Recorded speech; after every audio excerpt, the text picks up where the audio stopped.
Welcome everyone to this webinar organized by the Council on Latin American and Iberian Studies at Yale in collaboration with the University of Chicago's Center on Democracy. My name is Maria Jose Hierro and I'm the interim chair for the class at Yale. Our council has the mission to strengthen our understanding of Latin America in all its diversity. Living up to this mission, this webinar seeks to analyze recent events in Peru and Brazil and invites our panelists to reflect about these events in the context of democratic backsliding. On behalf of the council, and I'm delighted to welcome everyone to our webinar. We are excited to have today a fantastic group of experts on the region and the topic. And joining us today to moderate the panel, we have Professor Isabela Mares. Welcome, Isabela. Welcome. Professor Mares is the Arnold Wolfers Professor of Political Science at Yale. She has written extensively on a range of topics in comparative politics and political economy. She is one of the most prolific and respected scholars in these fields and has received multiple prestigious awards throughout her career. Professor Mares' most recent book is Protecting the Ballot: How First Wave Democracy Ended Electoral Corruption. It was published in 2022, last year, by Princeton University Press. Welcome, Isabela, and thank you for moderating this webinar. So thank you for the invitation. Thank you, Maria Jose. So let me introduce the three panelists today and the order in which they will present. Our first panelist to speak will be Brian Winter. Brian Winter is our Poynter Fellow on Journalism here at Yale University. He is the editor-in-chief of America's Quarterly, one of Latin America's most influential political analysts. He has lived in Brazil, Argentina, and Mexico as a correspondent for Reuters before taking on his current role in New York, where he's the Vice President of Policy for the Americas Society and Council of the Americas. He writes frequently about Latin America's past, present, and future, also to investors and general interest audiences. His books include The Accidental President of Brazil, co-authored with President Fernando Henrique Cardoso, Long After Midnight at the Niño Bien, and Why Soccer Matters, which he wrote with the Brazilian soccer legend Pelé. Our second speaker will be Rodrigo Barrenechea. Rodrigo is a 2022-2023 Santo Domingo visiting scholar at the David Rockefeller Center for Latin American Studies at Harvard and an assistant professor in the Department of Social Science at the Universidad Católica del Uruguay. Rodrigo holds a PhD in political science from Northwestern University and the BA in sociology from the Universidad Católica del Peru. In 2019-2020, he was a postdoctoral fellow at the Weatherhead Center at Harvard University. Rodrigo's research focuses on de-democratization, populism, political parties, and political representation in Latin America. And our third speaker will be Professor Susan Stokes. Professor Stokes is the Tiffany and Margaret Blake Distinguished Service Professor in the Political Science Department at the University of Chicago. She's also the Faculty Director of the Chicago Center of Democracy, a member of the National Academy of Sciences and the American Academy of Arts and Sciences. Her interests include democratic theory and how democracy functions in developing societies, distributive politics, and comparative political behavior. Among her many books include Mandates and Democracy, Neoliberalism by Surprise in Latin America, Brokers, Voters, and Clientelism, The Puzzle of Distributive Politics, and Why Bother? Rethinking Participation in Elections and Protests. So I will turn the floor to the panelists, and our first speaker will be Brian. Brian, maybe 10 to 12 minutes, if you can. All right. Well, thank you, Isabela. Thank you, Maria Jose. Thank you, Yale, for this invitation. Thank you to everybody who's present here, inexplicably spending part of this beautiful Friday afternoon in the Northeast on a webinar here with us. And thank you to Rodrigo and Susan for sharing this space. I look forward to hearing what you have to say as well. Look, there's so much pessimism around Latin America today and on this topic of democratic backsliding that I wanted to start by briefly taking kind of a longer view and try to talk about what's happening right now in Brazil and Peru, especially, and how it fits into the bigger arc of history. I'm 45 years old, and I was born in 1977, which, as it happens, was actually the low point for Latin American democracy, which I hope was a coincidence. But that year, there were really only 3 true democracies in Latin America. They were Costa Rica, Colombia, and ironically, Venezuela. And over the next decade or so, we saw this huge democratizing wave spread across Latin America. It was not perfect in many ways. Not every country got all the way to full democracy, but by the time we got to the early 1990s, the only pure dictatorship was Cuba. And it's really hard to overstate how historic that was. And in the years since, you've had some countries, particularly Venezuela and Nicaragua, move back into the dictatorship column. You have some other countries like El Salvador that appear headed in that direction. But the truth is that sitting here today in early 2023, more than 85% of Latin America's citizens live in some kind of democracy. Some of them are troubled, some of them are in retreat, but it is a high number in global terms. And I think it's worth maintaining that perspective as we have this conversation over the next hour. That said, there's no doubt that we're seeing backsliding right now. Everybody saw what happened in Brazil on January 8th. Those of you who are either American or who've been watching U.S. politics, I mean, the similarities between what happened there and what happened in Washington 2 years and 2 days earlier, I think are glaringly obvious to everyone. We've all seen the political violence and protests and the police repression in Peru over the last couple of weeks. Many people are following Nayib Bukele in El Salvador, who is eroding democratic norms in the name of a security crackdown. We've seen how Andrés Manuel López Obrador, the president of Mexico, is giving power to the military in areas that where military probably has no business acting, as well as doing things like dismantling the election regulator. There are countries that are doing okay. In fact, there are countries that rank even better than European countries. And I'm thinking here of Uruguay, Costa Rica, Argentina. Also, despite all its economic problems, the democracy is quite healthy. Even Brazil, which is my main area of focus, I'm somewhat optimistic over the longer term about the strength of its democracy. But look, there's no doubt, Stephen Levitsky and others have spoken about a democratic recession in the world since 2007, 2008. And there's no doubt that Latin America, several countries are a big part of that story. I would highlight, just to wrap up my initial remarks here, 3 reasons why, 3 underlying reasons for this democratic backsliding trend. The first one is social media. This has been well documented. I'm sure everyone here knows, but I would point out that it does 2 things that are relevant. Particularly in the Brazilian case. One is it lets people see with their own eyes tactics that are being used elsewhere. It also lets these information bubbles convince themselves of these crazy ideas. And I would point out that what happened on January 8th in Brazil was different from the US in that it happened after Lula had already taken office. He'd already been inaugurated.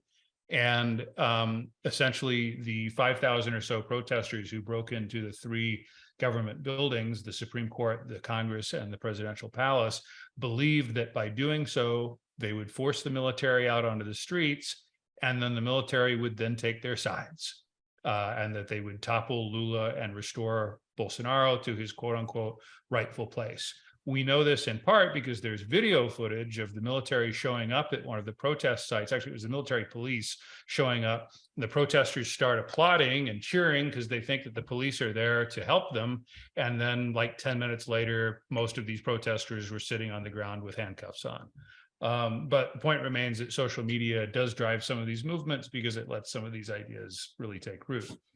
The second factor I see is, I think we see in Argentina, for example, but also in Chile, how it's the countries that lost democracy and that had recent experience with brutal dictatorships and all the abuses that they bring, that most value their democracies. My concern is that as some of those generations that lived through the dictatorships of the 60s and 70s are getting older, that historical memory is being lost. And it's often the younger generations in places like Brazil, but also elsewhere, who think that, you know, maybe a dictator is not such a bad thing. So as more time passes since those great traumas of the 60s and 70s, some of that historical memory is melting away. And then the third and final factor, major factor in this democratic backsliding, is the economic malaise that has taken hold of much of the region for the last 10 plus years. Of course, Latin American economies, especially the ones in South America, did very well during the 2000s. That was an era of a commodities boom when we saw about 100 million people across the region leave poverty and ascend into the middle class. That was great. I was there. It was the period when I was living in the region. It was an intoxicating thing to be a part of, even if it wasn't happening directly to you, to see people flying on airplanes for the first time and buying cars and big screen TVs and washing machines and all the other things that help make life a little better, at least in most cases. But economies really stopped growing about 10 years ago. And so living standards have stopped improving. Poverty has stopped falling.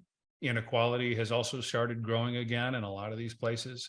And that's really, in my view and in the view of many, the underlying cause for a lot of this unrest, the reason why people are deciding that they're not only angry with their particular president, but also with the system as a whole. And they might be willing to go on some kind of authoritarian adventure. So with those initial remarks, I'm eager to hear what everybody else has to say, and happy to expand on some of these points later as we get into the Q&A. Thank you very much. Thank you very much, Brian. And we're turning now to Rodrigo. Hi, thank you to the organizer for the invitation. I'm going to talk about Peru, of course. So recently, The Economist declared Peru was no longer a democracy and downgraded it to a hybrid regime. And for everyone that has been following Peruvian politics for the last few years, this was not a big surprise. The last 7 years have been a season of endless political turmoil and democratic decay. 7 presidents in 7 years, election denialism in 2021, a coup attempt in 2022, and more recently, a display of violence that has costed more than 760 Peruvian lives, most of them due to the government repression. What happened to the Peruvian political system to end up producing what we're seeing now? I only have 10 minutes, so I won't describe this in detail, the long sequence of events that took us to where we are. But these events can be traced back to 2016, when Keiko Fujimori and Fujimorismo failed to concede to Pedro Pablo Kuczynski in the presidential election of that year. Congress, controlled by the opposition, eventually removed Kuczynski, resorting to vacancia, an article in the Peruvian constitution that indicates Congress can remove a president if he shows permanent moral incapacity to govern. Using this obscure passage of the Constitution and interpreted it freely, they set the stage for institutional hardballing. When Vizcarra, Kuczynski's successor, took office, it wasn't long before tensions between him and Congress escalated. But this time, before Congress removed Vizcarra, he made a controversial interpretation of an article in the Constitution to close Congress. But Vizcarra's victory did not last long. Members of the new Congress resented Vizcarra's action, and he was eventually removed from office as well, once again using vacancia. Manuel Merino, the president of Congress, assumed the presidency, but Congress was immensely unpopular and faced an enormous backlash on the streets for what people perceived to be a power grab. After resorting to repression for 5 days, Merino resigned. The new administration organized the 2021 elections, and 2 authoritarian projects made it to the runoff. On the one hand, Pedro Castillo and the self-declared Marxist-Leninist party Perú Libre, and on the other, Keiko Fujimori, who ran on a promise of mano dura and vindicating her father's authoritarian regime. In this battle, Castillo won, but Fujimori didn't concede and decried fraud with no evidence. After weeks of efforts to nullify the elections and delay his proclamation, Castillo was sworn in.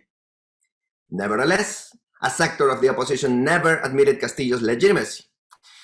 His openly corrupt and incompetent administration lost popular support very quickly, and he became target to, once again, vacancia attempts by his disloyal opposition. After 2 failed attempts and a third on the way, Castillo launched the most absurd self-coup attempt in history. He was removed by Congress, but since this was even more unpopular than Castillo was, protests soon sparked demanding new elections. To this, the new president, Boluarte, who was completely isolated, responded with pure repression, which has costed dozens of lives so far. So how to interpret these events? Are we in the face of what the literature has labeled as democratic backsliding? I think this is not the best way to describe what's happening in Peru. Going back to Dahl, scholars studying democracy have been concerned with the threat of power concentration by an oligarchy, by men with guns, or by puppet leaders. Following this tradition, democratic backsliding is concerned mostly with executive aggrandizement. Latin America has been plagued with examples of such form of democratic erosion. Alberto Fujimori in Peru, Hugo Chavez in Venezuela, and recently Bukele in El Salvador. But Peru's problem is not power concentration, and it's not the most important one. Instead, Peru has seen a sequence of weak and unpopular politicians engaging in failed power grabs, with none of them being capable of stabilizing their power. Even now, amid this episode of authoritarian tactics and discourses deployed by the government, the deeper problem facing Peru is not power concentration, but power dilution. Specifically, the dilution of democratic power. No actor in Peruvian political arena has the organizational capacity, the legitimacy, or the charisma to meaningfully represent society. This process of power dilution is what Alberto Vergara and I call democratic hollowing. Democratic hollowing is not democratic backsliding, and not democratic backsliding is, we think, what best explains these years of democratic erosion. Democratic hollowing is characterized by 3 things: power fragmentation and circulation, political amateurism, and lack of meaningful linkages between politics and society. Starting with power fragmentation and circulation. Since the end of Fujimori's rule, Peru has seen increasing political and electoral fragmentation. The share of society that is represented by presidents and by different parties in Congress has been shrinking over time. In 2001, the 2 candidates that made it to the runoff, Alejandro Toledo and Alan Garcia, accumulated 62% of the votes. 20 years later, Pedro Castillo and Keiko Fujimori accumulated 32% of the votes. But power has not only fragmented, it has also circulated a lot. Not only political actors have very little power, but this power is very ephemeral as well. Parties in Peru disappear from one election to the next as their electoral fate changes dramatically. Incumbent parties are particularly vulnerable to this. With no exception, incumbent parties since 2001 have experienced abysmal electoral performance in the next electoral cycle. Each time they sent it into electoral oblivion 5 years later. In Peru, there is no such thing as the incumbent advantage. Instead, there is an incumbent curse. Connected to this is the problem of political amateurism. Politicians in Peru are mostly political amateurs. Re-election rates in Congress are among the lowest in the region. The share of members of parliament that were re-elected went from 30% in 2001 to 3% in 2020. And by 2021, Peruvians have approved via referendum a reform to prohibit re-election altogether. Since 2001, with the exception of Garcia in 2006, our presidents have been political amateurs as well.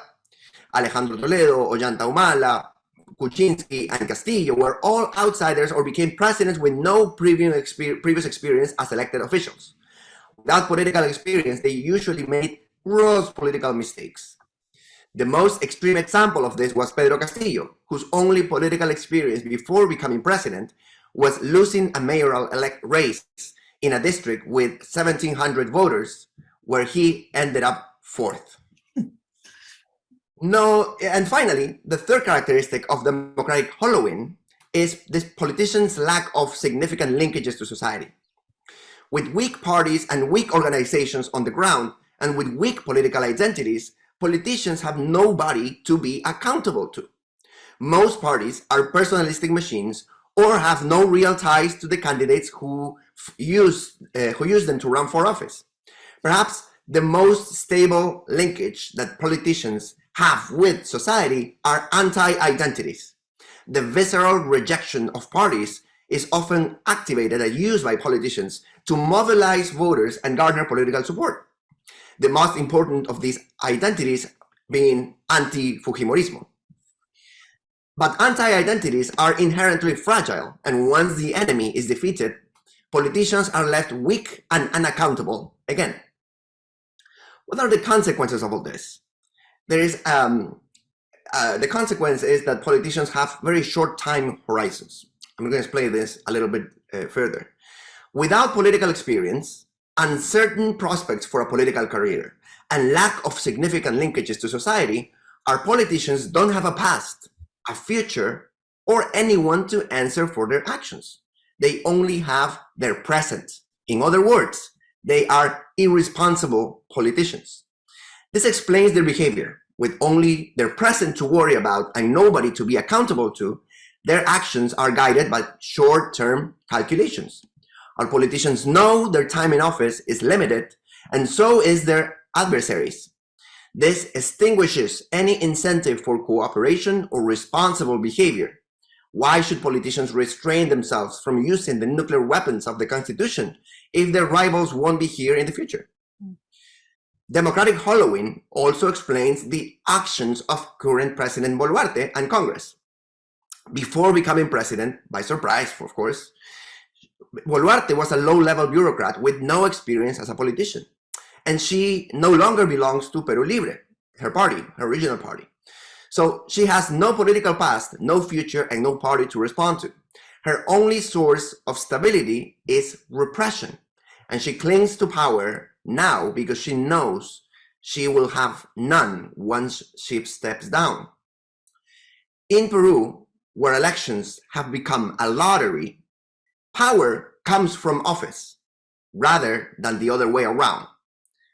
Power dilution is what made democracy so fragile in Peru, and the void left by democratic power is now being filled with undemocratic power. That's all I have to say for now. Thank you so much. A lot to think about, and we'll come back to you to bring you in dialogue with Brian. So I'm turning now to Professor Stokes. We cannot hear you. Oh. Yeah, I've only been doing this for what, 3 years or something, and forget to unmute.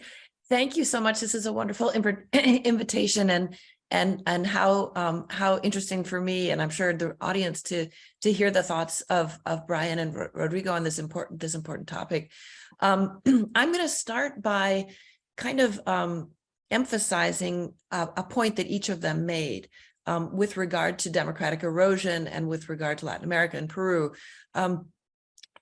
Brian mentioned economic sort of underpinnings of democratic erosion, and by the way, you know, I'm even older than you, Brian, quite a bit actually, and the perspective that, you know, this is a continent that was under, you know, really harsh military rule, a lot of it, and in our lifetimes for sure, and you know, it's important to keep that in mind. It's also very disappointing to see democratic erosion, not just in Latin America, but all over the democratic world.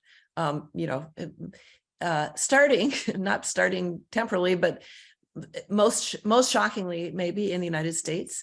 And so I like the way that you're holding in tension the sort of, you know, the news is not all bad. We're not back where we were, but there are many things to be concerned about. And I just want to agree wholeheartedly with Brian that there certainly are economic underpinnings to the kind of erosion of democracy in Latin America and other parts of the world. In fact, with a former Yale PhD student, Eli Rao, we've just completed a paper. We're working on a project that looks at uses cross-national statistical data to look at the causes of democratic erosion. And what really comes through very, very clearly in terms of economic causes is inequality. It's one of those sort of robust statistical results that no matter what we do, we couldn't get rid of it. And I believe it. And with regard to Latin America, as Brian rightly said, this is, along with sub-Saharan Africa, the most unequal region of the world, but it is a region that became startlingly more equal and happily much less poor in the early years of the 21st century. Because it was playing a different kind of role in the international economy, the commodities boom driven by China and so forth, but in a democratic context with real possibilities of the benefits of the boom going into state development and social spending and poverty reduction. And so those were all kind of good developments, all of which has sort of come to a crashing halt. Or looked like it would come to a crashing halt with the pandemic and the recessions, and it's been a very sad story, especially in countries like Peru since that happened. But even with the improvement in income redistribution, sort of going back a few years in Latin America, still it remained an extremely unequal region, and so it joins places, other regions of the world in which high income inequality is a predictive factor for democratic erosion. I also want to wholeheartedly agree with Rodrigo in his point that what Peru has been experiencing is not well captured by the notion of democratic erosion. Certainly not the way that academics have been refining that construct in the last few years. Democratic eroders. I mean, there are plenty of them in Latin America. There are plenty of them elsewhere in the world. It's the Donald Trumps, it's the Jair Bolsonaros, it's the Viktor Orbáns, and so on and so forth. And there's a playbook, and your colleague there, colleagues Steve Lewicki and Daniel Ziblatt, were some of the most important early writers in this area. There's a kind of a playbook that goes with democratic erosion, and it's startlingly parallel in many countries. It involves attacks on the independent press, undermining the independence of the courts, undermining confidence in the integrity of elections, and so on and so forth. And that's not, and all that executive aggrandizement is not what's happened in Peru. There's been plenty of abuses of power and corruption by Peruvian presidents, but the problem looks like it's kind of the opposite, in the sense that, as Rodrigo has mentioned, a big part of the sort of political crisis and institutional crisis of Peru has to do with excessively vulnerable presidents who are excessively at the will of rather fickle and self-interested politicians in Congress. And so it's a different kind of democratic crisis, a very acute democratic crisis, but quite different from the ones that we've been seeing in other parts of the world. So I want to sort of just, to state the obvious, say that Peru is suffering from a kind of a social crisis and a political and institutional crisis simultaneously. And I'm going to divide the remainder of my comments between those 2 points. On the social crisis, what I'm referring to is the violence and violent responses to social movements since, especially not just since the coup attempt by President Castillo, but earlier as well, again connected to presidential instability. It's a sad story that we see over and over and over again around the world, that people go out to the streets to protest, and they might be protesting a hike in public transit fares, or they might be protesting accusations of corruption, or the outcome of an election, or what have you. And the response of the authorities is excessive. So the use of force is excessive, and then that becomes the cause of mobilization. So rather than repression ending social movements, it frequently has exactly the opposite effect. This is what sociologists call backlash movements, and they're everywhere, and they happen all the time, and they're extremely predictable. Erdem Aytaç, another former Yale PhD student, and I now teaches at Koç University in Istanbul, wrote a book a couple of years ago called Why Bother? And that was sort of trying to understand why people get involved in social movements and in elections, why they bother with these rather costly and not individually effective forms of democratic participation.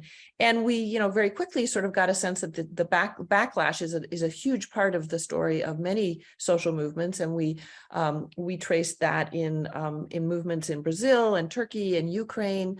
And so, the question is, why the hell do they do it? Why, if you're a rational actor and you're a government and you want to stop a protest, why do you go in and use a strategy that's almost guaranteed to make the protest bigger and more explosive and more angry, unless you're willing to go to the lengths that usually only authoritarian regimes will go to, and with what we've seen in China, what we've seen in Iran, where you're jailing people and you're killing them, and you just don't stop until that's done.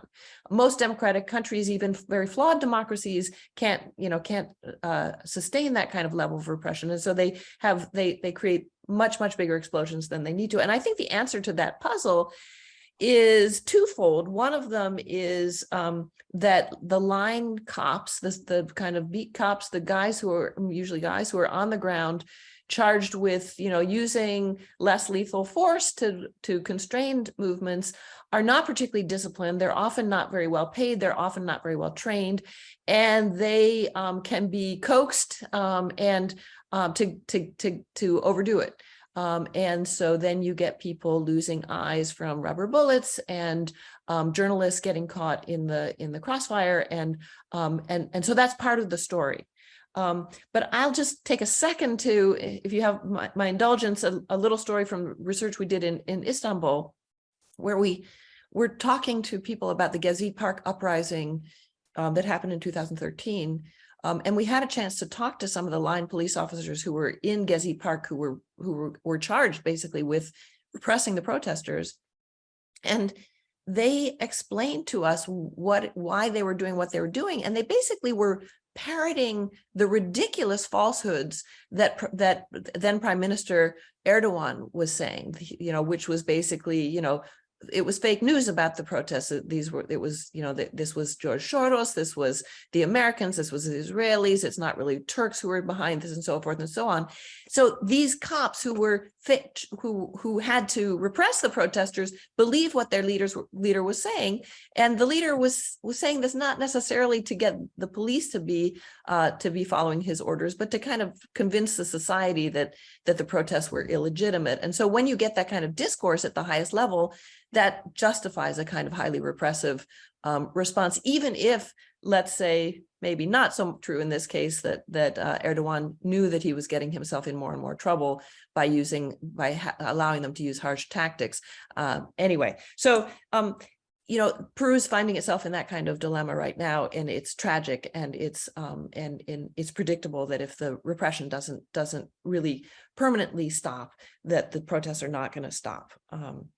So the second kind of crisis, just to complete my comments, is a political and institutional crisis. And again, my fellow panelists have said a lot of very interesting things already about this, and I won't repeat what they've said.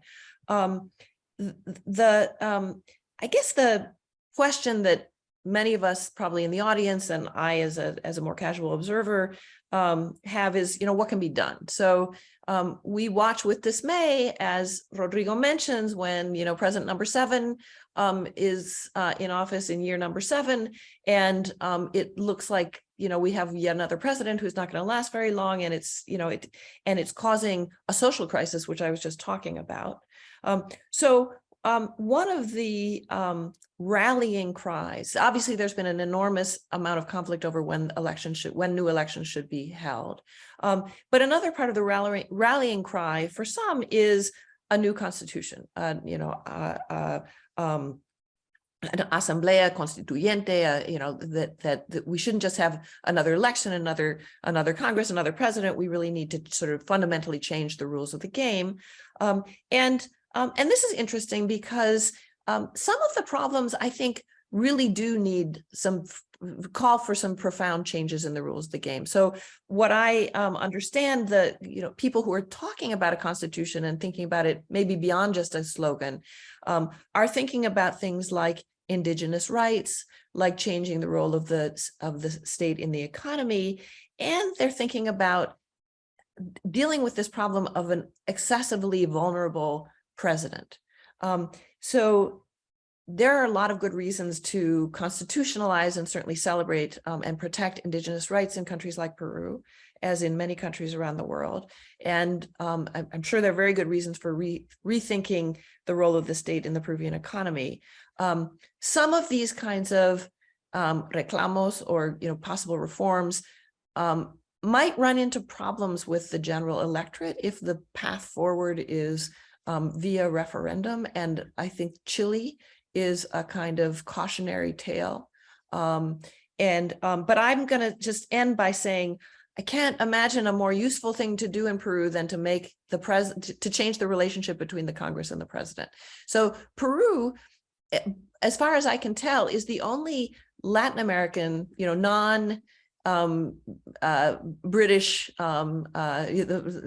Spanish or Portuguese speaking part of Latin America that doesn't have a presidential system. It has what's technically known as a presidential parliamentary system.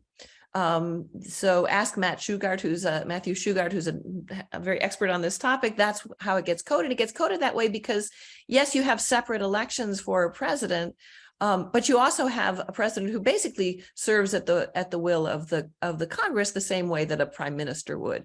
But add to that, there's some good things about parliamentary systems. So, you might think, well, okay, why not just go over to a parliamentary system? The problem, again, alluded to by Rodrigo, is this is a country without anything, even approaching a sort of strong party system or set of political parties. So parliamentarism minus strong parties looks very unstable and doesn't look like it's solving the problem. So I would be very curious to find out more about what the kind of institutional engineers have in mind. But boy, if there's a relationship that needs some institutional engineering, it's that relationship between the executive and the legislature in Peru. Thank you so much. Thank you so much for the comments. So I would like to invite everyone who is joining, if you have questions, to write them in the chat box. And while you are thinking of the questions, let me just return to the panelists and try to, on the one hand, ask you if you would like to answer some of the questions that Professor Stokes has raised. And if not, I just would like you to sort of, bring your contributions more into dialogue with each other. Because for me, as a non-Latin Americanist, the Peruvian stories looks like politics as usual. Okay, so it's sort of right, politics in Peru as usual. There's sort of right, the usual instability. I mean, if you just describe this incident, it could have been as well happened, sort of right. I mean, kind of, 2 decades ago. So sort of right. So what is it about? I mean, my question to Rodrigo is kind of, some of the forces that Brian discusses, the importance of social media, the sort of right, the anti-elite rhetoric. So right, what is the sort of right moment-specific kind of elements of the sort of right of this wave that we see around the world that you see in Peru, and to what extent does that kind of sort of explain? I mean, and what aspects of the political crisis are being explained by these kind of sort of right? I mean, in a way, idiosyncratic things that have to do with technology, that have to do with this kind of common rhetoric that everyone is borrowing from each other. And to Brian is more listening to Rodrigo. Sort of right. I mean, this. Do you see elements of this democratic hollowing in Brazil? I mean, clearly it is a very different case, right? And with sort of right, and this weakness of short-termism and so on that he describes in Peru probably doesn't apply. But I wanted to ask you sort of right, what elements of his analysis also hold in the Brazilian case? And then, of course, if you could maybe comment on, Professor Stokes' general, sort of very, important and provocative question about, how sort of, right, I mean, this kind of constitutional design should look like going forward. Rodrigo, do you want to go first? Yeah, I go first. So very interesting comments and questions. I'm going to start with your questions and comments, Isabela.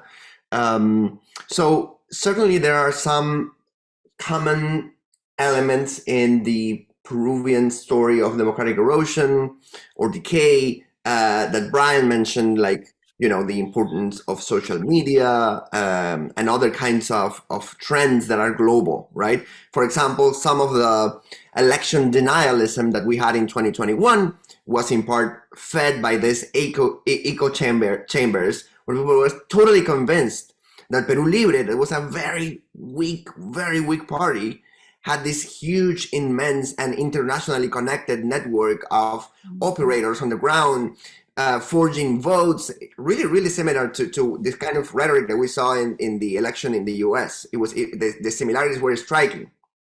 And this is no chance, and this is another connection. The kind of discourse and, let's call it, repertoires of right-wing parties are changing too in the region, and some of them are going more extreme, and that's happening in Peru too, right? Like for a while, right-wing parties have been accusing presidents of being communists in disguise, right? This was said about Vizcarra, to some extent about Kuczynski, who is the furthest away that you could be from a leftist. And then to Sagasti too. So when Pedro Castillo came, again, very weak, with very weak ties to his party, but his party was self-declared Marxist-Leninist, all this rhetoric about a communist conspiracy that was about to take over the country, that was orchestrated from Venezuela or from Bolivia, for Cuba, and so on and so forth, kind of made sense, right? Mm-hmm. So this rhetoric has become kind of, well, very dangerous, and it's driving some of the repression that we're seeing now, and it's making the coalition that supports Boluarte larger than these other power grab coalitions were. So that's, you know, those elements are certainly in common in Peru and other cases. The issue might be with Peru that since Peru always had a more precarious political system, these shockwaves hit it harder, right? And create more instability than they might in other countries. And so one thing about parliamentary system and how it works, the Peruvian system and so on, we basically have been living in an informal parliamentary system for the last 5 years or so, right? Congress has been the one in charge of setting, of naming the one in charge of the executive power and so on. And of course, like a parliamentary system, as Professor Stokes says, would be even more unstable. Hopes for constitutional reform, I'm really more interested in like informal institutions and norms kind of being rebuilt, because our constitution did not have this much problems until very recently, right? So this obscure passage of the constitution was not used, even though it wasn't the constitution since 1931, right? And it's now being used. So that kind of institutional flexibility, it's obeys to this kind of democratic norms that are being broken, and are incentives for politicians to use the constitution in ways that are extreme. Again, not much different than some of the things that we're seeing in the US too. Finally, Peru is a very extreme case, but I think Latin America has some signs that some countries in particular are moving toward the Peruvian direction. I'm not saying there will be Peru, because again, Peru has a very precarious political system, but it's kind of like a canary in the mine to some extent. We're seeing trends toward fragmentation of power in Colombia, in Chile, and so far in those countries, the political elites hold, right? These countries have a strong establishment that is kind of resisting the centrifugal tendencies among voters. But those tendencies are already there. And I wonder how long it will be until it's more evident that, you know, they are on that pathway. I'll turn to Brian, but before doing this, I just think you have to write this book with the concept, with a democratic hollowing, because as an alternative to executive aggrandizement, I think and to use the Peruvian case as a motivating case, but just work on the comparative implications. We're writing an article right now. Yes, We're okay, writing the article. perfect. So we will invite you back.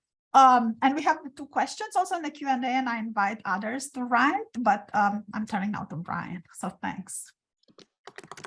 I really appreciated a lot of the points that have been made over the last half hour or so. Susan, your point about, you know, why would you use the police and military to put down these protests? I've said over the last couple of years, if I was a president of one of these countries, and assuming that, of course, not all of them have the best intentions, but the ones that do, I would be standing in front of some of these police lines like this saying, please, for the love of God, do not fire on these crowds. The problem, as you cited, is that the level of training and is so low in some cases that's, I mean, inevitably is not even the right word. What has been happening is, again and again, in 2013 in Brazil, in 2019 in Chile, in 2021 in Colombia, and now in 2023 in Peru, it's not the protests themselves that initially bring everybody out onto the streets. It's the police repression that angers the middle class and serves as a force multiplier for the opposition that's out there. With regard to, you know, the questions about democratic hollowing and some of these other things, you know, it's funny, as an American who has been working with Latin America for almost 20 or more than 20 years now professionally, one thing that I always try to tell American audiences is that it's not about us, and that, you know, these are countries with their own dynamics, and to kind of think of what happens in the region as a natural repercussion of what happens in the States is usually a mistake, but emphasis on usually, because this election denying in particular, and if we look at the Brazilian case study, it is actually to a large extent about the United States. I mean, I don't have enough, certainly won't try here to, in the small time that we have, to trace all the parallels over the last 6 years between Bolsonarismo and Trumpismo. But even the election denying in Peru on the right in 2021 seemed to be, in some respects, an imitation of what we saw here in the States in 2020. I would also say that the fact that Brazil managed to have a successful election last year was partly because their civil society, the other countervailing institutions, the media, the business community all learned from what happened in the US, from things that did happen and things that did not happen. What I mean by that is I would point to 2 main things. One was a letter that was signed by more than 1 million people in support of democracy about 2 months before the election last year, in which was signed off on by some segments of the Brazilian business community who probably in their heart of hearts were Bolsonaro voters, but wanted to make very clear that they would not tolerate some sort of anti-democratic movement. And that was one of many important signals that showed to Bolsonaro over the course of the year that he if he tried to either postpone or overturn the election, that it wasn't going to work. He wasn't going to have enough support necessary to do so. The other really interesting and I think critical thing that happened was on election night, on the day of the second round on October 30th, less than an hour after the final results came in, the head of Congress came out publicly and said that the people's will must be respected and there would be no overturning the election. This was notable because Arthur Lira, the president of Congress, was a Bolsonaro supporter who had actually campaigned for Bolsonaro. And yet he had enough Republican spirit, I suppose, with a lowercase r, to come out and really slam the door on whatever hope that Bolsonaro may have had at that point of crying fraud, which I have, as someone who's followed him from the very start, I have no doubt that if Bolsonaro had had that opportunity, he would have taken it. So, these are signs of democratic resilience, I think, more than democratic hollowing. And I think, again, it's important not to lose sight of these things. Peru is a much more complicated story. It's much less clear to me how that one's going to turn out. But in conclusion, with Brazil, I am somewhat hopeful about Brazilian democracy holding the line over the next couple of years under Lula. I'm less hopeful about the Brazilian economy. And that matters because that means that the underlying instability that's sort of tearing at society and has kept the country kind of range bound in terms of its, kind of stuck in the doldrums over the last 10 years. I'm not at all hopeful about their ability to kind of move beyond that and recapture some of the magic that characterized Brazil and the region as a whole back in the 2000s. Great. So if you want to comment or respond. Yeah, no, just really briefly, agreed 100% that these informal institutions are sometimes, you can fix the formal institutions on paper, and people can and always will, at least in the era we're living in, find ways to muck around and take, we have brilliant examples of that in the United States, where our very shrewd politicians will, kind of bend norms or create new norms or break norms, and so, fixing things on paper doesn't always fix things. But I am curious about, so it does seem like an enormous mistake to have a situation like the one that Peru found itself in when I think the president of the Congress, Merino, who was both the leader of the Congress and the first in line for weird reasons to be the next president, led an impeachment. And so, the incentives there are clearly not right. And I think, Rodrigo, you put your finger on it with the weakness of the party system. But I wonder if you could tell us a little bit more about how Peru might reduce the number of parties, for example. Can district magnitude be reduced?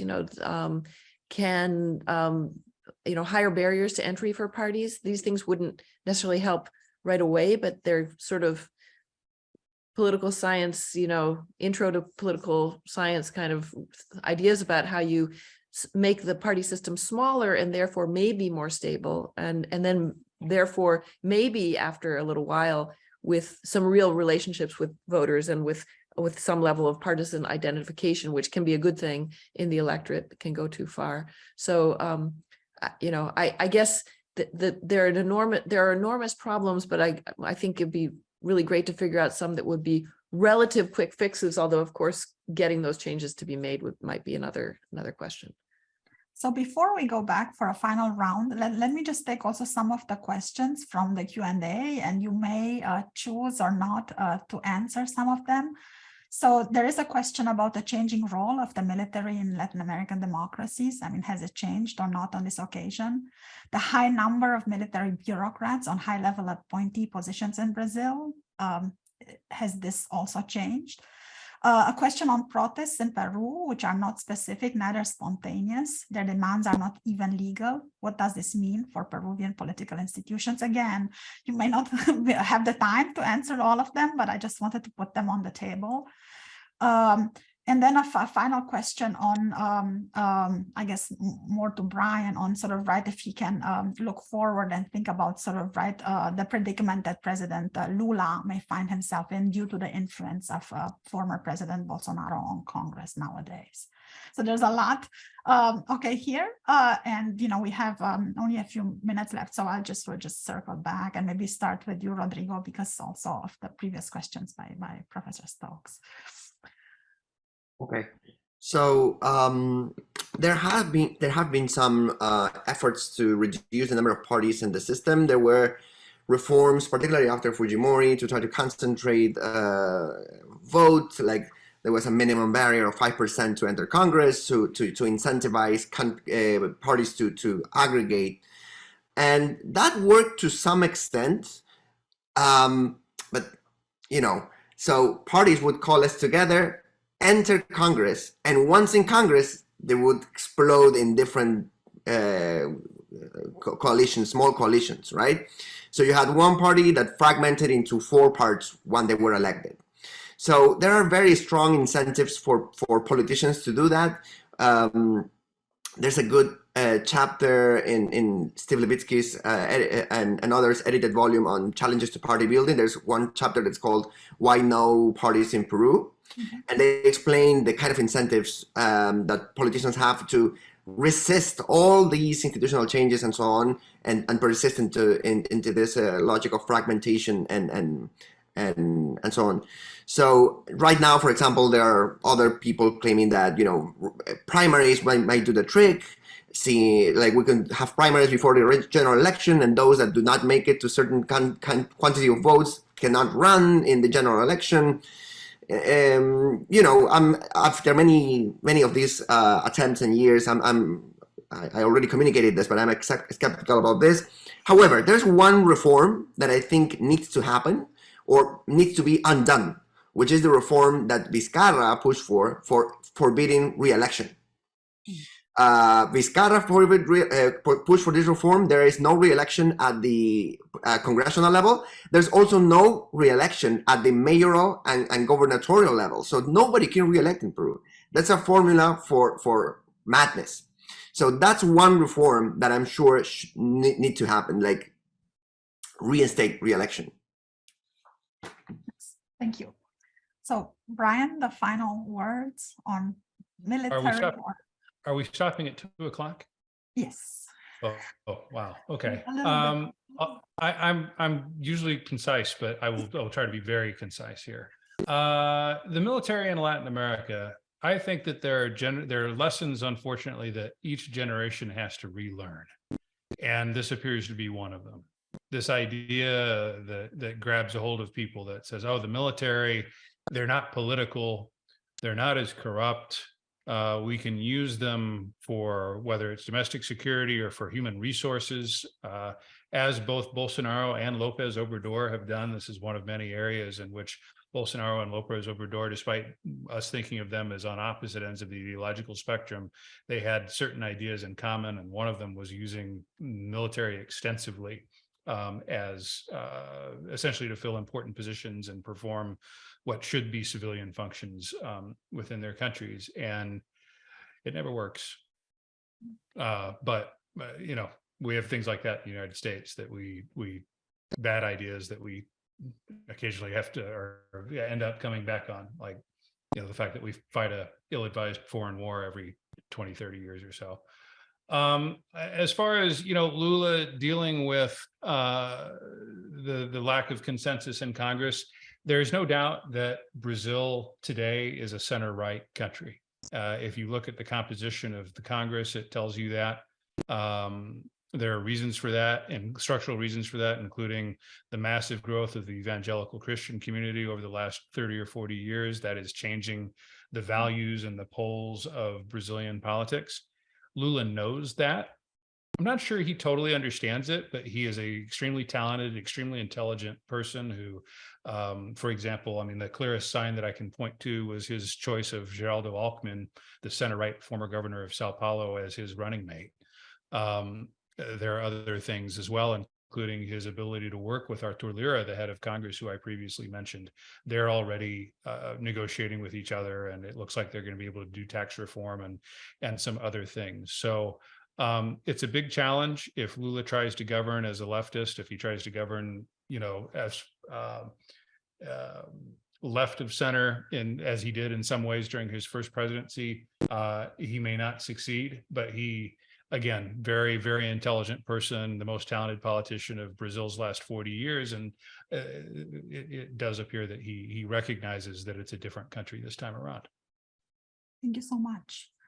Sue, final comment? Okay, gosh, I'm aware that we're up against the time. I'll just say one thing again in response to Rodrigo's really interesting analysis of some of the obstacles to strengthening the party system in Peru. So it's so easy to see, you know, kind of that it's a bad equilibrium, and the incentives are all wrong. On the other hand, that kind of you know, parties join together to run for office, and then they split afterwards. that you can get to a point where that's punished by voters. So that can be a disincentive for them to do that. So I'm trying to think how young you must have been if you were even born when the Izquierda Unida broke apart as a coalition and ran two separate sub-coalitions in the, I think it was in the 1990 presidential elections, and neither of them put together, they did worse than the Izquierda Unida had done in the previous election. It looked like it might have done had it stayed together. So, you know, voters think of splintering parties as not very viable and as a waste of their vote. So if you can, you know, tinker with the rules so that you get to a point where voters are paying attention and feel an identification with parties, and then punish parties electorally, you know, when they are more, you know, when they revert to fragmentation, that can start to get you into a better equilibrium. How you get there in a place like Peru right now, I don't know. But thank you so much. Thanks to both of you for such amazing insights. They're really, really interesting. Yes. So and we're kind of ending now. So I want to thank all our panelists for joining us, and also thank you know, the members of the audience for participating. And we hope you will join on kind of future events that we will have on these topics. So thanks again to Brian, to Rodrigo, and to Sue. Bye.